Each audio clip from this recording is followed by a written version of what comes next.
En este segundo tema de historia, vamos a trabajar la crisis económica que se vivió después de la prosperidad falaz. ¿Te acuerdas que conversamos de la prosperidad falaz? Esta crisis, luego de la prosperidad falaz, se va a maximizar con un acontecimiento que tiene características positivas y negativas para el Perú. Si tú logras analizar aquí, estamos viendo una imagen bastante conmemorativa para nuestro país. En esta guerra en la que el Perú logra aliarse con Chile, Bolivia, Ecuador y la cuádruple alianza enfrenta a España y el Perú sale victorioso. Hasta ahí todo bien para el Perú, excelente. El Perú ha ganado. España nunca más querrá regresar a apoderarse del Perú porque quería nuestras islas de Chincha que tenían mucho guano. Nunca más regresará a España, pero una guerra significa inversión de dinero. Y el Perú ha gastado mucho dinero en esta guerra contra España. Ha ganado, sí, la guerra ha ganado, pero ha gastado mucho dinero. Más la crisis del guano, entonces el Perú se encuentra en un gran problema económico. En ese contexto de crisis económica, entra al gobierno el presidente José Balta. Pero atención aquí, porque José Balta va a ser el último presidente militar. Él gobierna desde el año 1868 hasta el año 1872. Y a él le toca enfrentar la crisis después de la guerra. Eso significa posguerra, después de la guerra contra España, debido a que no se invirtió bien el dinero del guano. Sumado a la guerra, el Perú se encuentra en una crisis económica. ¿Y cómo va a darle solución a este problema? Con la firma de un contrato económico, el cual se le llama el contrato Dreyfus, porque el Perú todavía tiene guano, sí lo tiene, pero acuérdate de los consignatarios que trabajan el guano, lo venden a Europa a nombre del Perú y ellos se ganan mucho dinero y al Perú le dan muy poquito. Entonces lo que dice Balta es, no, eso no lo podemos permitir. El Perú ahora va a venderle todo el guano a la casa Dreyfus, una casa francesa, una empresa francesa. Y ya la empresa francesa Dreyfus verá si lo vende a Europa, a África, si lo guarda, lo produce, ya ellos verán. Pero el Perú recibe todo el dinero, ¿ya? Eso se iba a hacer con el contrato Dreyfus.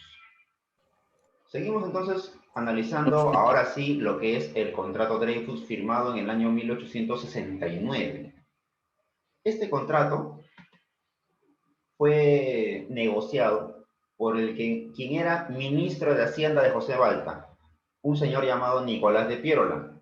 Importante porque a través de sus negociaciones se va haciendo conocido, se va haciendo más reconocido entre la población y con el tiempo llegará a ser presidente del Perú 2 veces. Entonces, Nicolás de Piérola como ministro gestiona la firma de este contrato, conversa con la empresa judío-francesa Dreyfus y Hermanos Asociados y negocia. Él es Nicolás de Piérola. Cuando sea presidente será llamado el Califa. ¿Y en qué consiste este contrato? Mira, el Perú le va a entregar a la empresa Dreyfus 2 millones de toneladas de guano, casi todo el guano que teníamos, 2 millones de toneladas. A cambio, la casa Dreyfus nos tiene que entregar 73 millones de soles. Es una venta directa. Ya no hay consignatarios que saquen el guano, lo lleven a Europa y le den una parte de dinero al Perú, ya no. Eso era en la época de Castilla.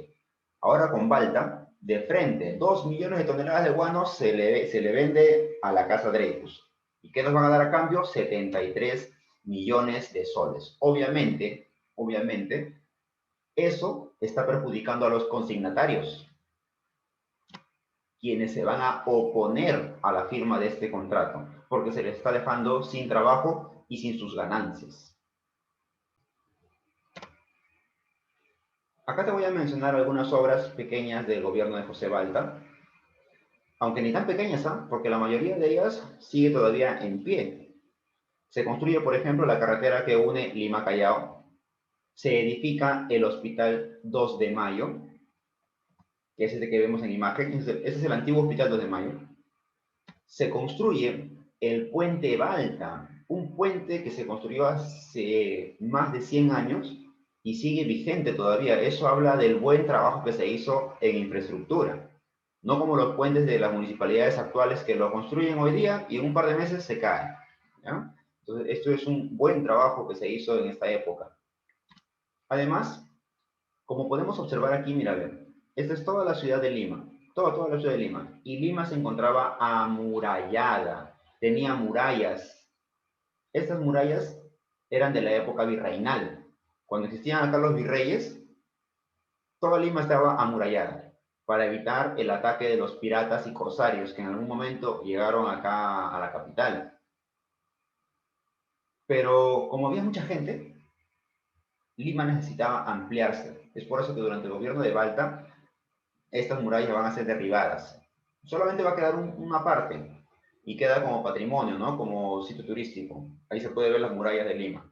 Pero ya el resto de murallas fue destruida y poco a poco va a ir poblándose más y más gente acá en nuestra ciudad, hasta convertirse en lo que es en la actualidad, ¿no? Lima es la ciudad, el departamento más poblado del Perú, tiene casi la tercera parte de población del Perú, más de 13 millones de habitantes.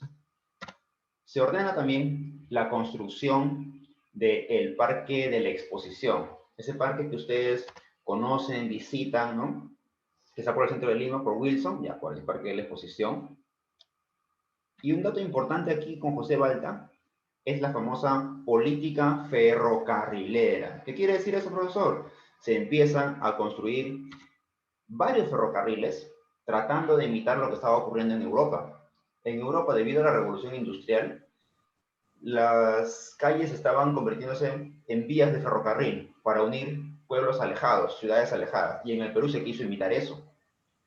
Para tal situación se contrata a un ingeniero norteamericano, un ingeniero estadounidense llamado Enrique Meigs o Henry Meigs, que es este señor que vemos en imagen. El Perú le entregó mucho dinero de anticipo a Henry Meigs, quien empezó la construcción de estos ferrocarriles, pero no los terminó. Entonces el Perú invirtió nuevamente mal su dinero. Se hizo préstamos para hacer estos ferrocarriles y no se concluyeron, por lo tanto el Perú salió perdiendo. Hacia el año 1872 se van a someter a elecciones. En estas elecciones, los que se presenten como candidatos van a ser principalmente civiles. ¿Sabes por qué? Porque la gente estaba harta de los militares. Dijo, ya no queremos otro militar en el gobierno, queremos ahora civiles. Y como la elección la gana un civil, otros militares van a estar en contra de José Balta y van a decir, Balta, tú has permitido que un civil llegue al poder, tú tienes toda la culpa. Estamos hablando de los hermanos Gutiérrez. Estos tres hermanos que tú ves aquí se encargan de acusar a Balta de permitir que los civiles lleguen al poder y lo van a perseguir y lo van a asesinar a José Balta. Pero la gente de Lima no se quedaría tranquila. La gente de Lima, al enterarse de esto, persigue a los hermanos Gutiérrez, los captura, los apedrea y les provocan la muerte a los hermanos Gutiérrez.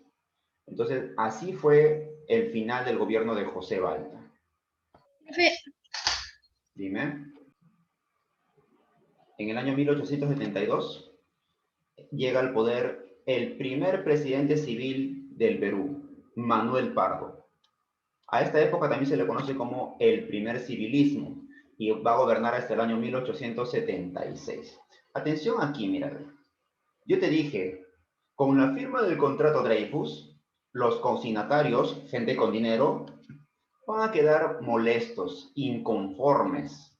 Por lo tanto, se van a agrupar y van a formar un partido político llamado el Partido Civil. ¿Con qué intención? Con la intención de ellos ahora elegir un representante de los consignatarios que llegue a ser presidente. Y lo consiguieron, porque fue Manuel Pardo. Con Pardo en el poder, los ex consignatarios van a seguir haciendo sus negocios, van a seguir ganando más dinero, van a hacer crecer sus haciendas y van a hacer que sus bancos generen aún más dinero.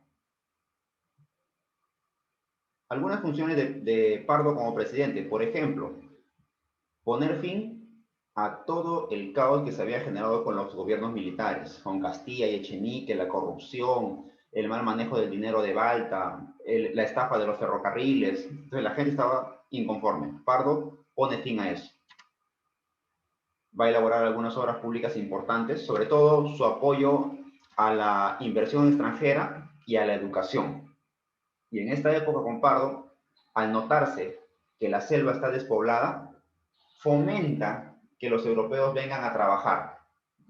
Llámese alemanes, polacos, austriacos, y se quedan a vivir en la zona de la selva central, ¿no? En la ceja de selva, y hasta el día de hoy se ha convertido en un gran atractivo turístico, porque esa población europea mantiene todavía su cultura. Por último, vamos a conocer algunas de las obras del gobierno de Manuel Pardo. Como te había anticipado, él fomenta mucho la educación. Sí es cierto, la educación bien llevada va a hacer que el país empiece a desarrollarse. Lo vemos en países como Estados Unidos, Finlandia, Noruega, Dinamarca, Inglaterra, Francia, Alemania, que invierten mucho en la educación y son países del primer mundo, son países muy desarrollados. Pardo en esta época va a darle mucho énfasis a la educación. El problema va a ser la aplicación, pero sus aportes son buenos.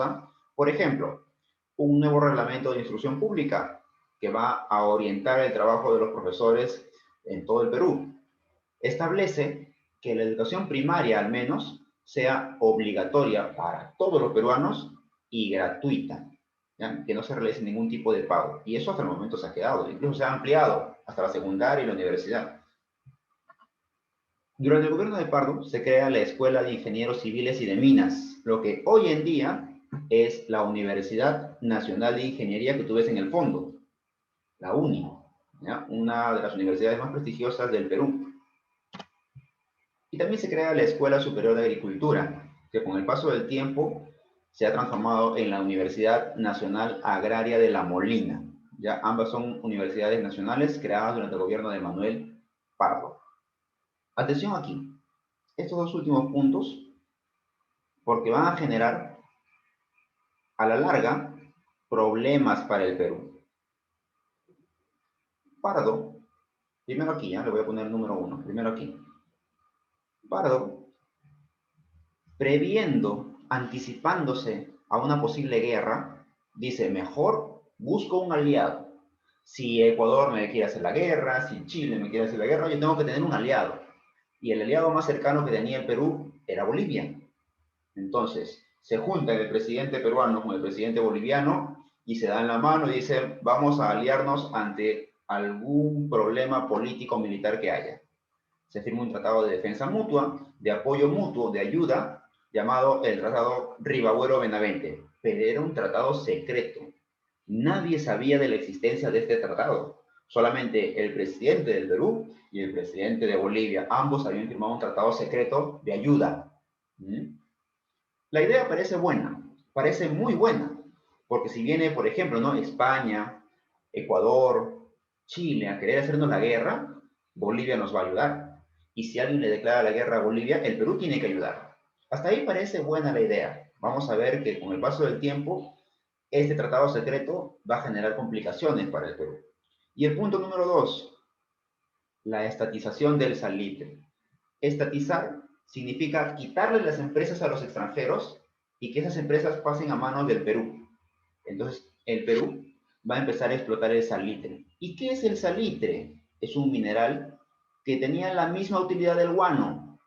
Y el Perú tenía abundante salitre en la parte sur del Perú, pero que no eran trabajados por peruanos, sino por empresas extranjeras. Entonces, Pardo les quita sus empresas, ¿no? Le da una cantidad de dinero y le quita su empresa.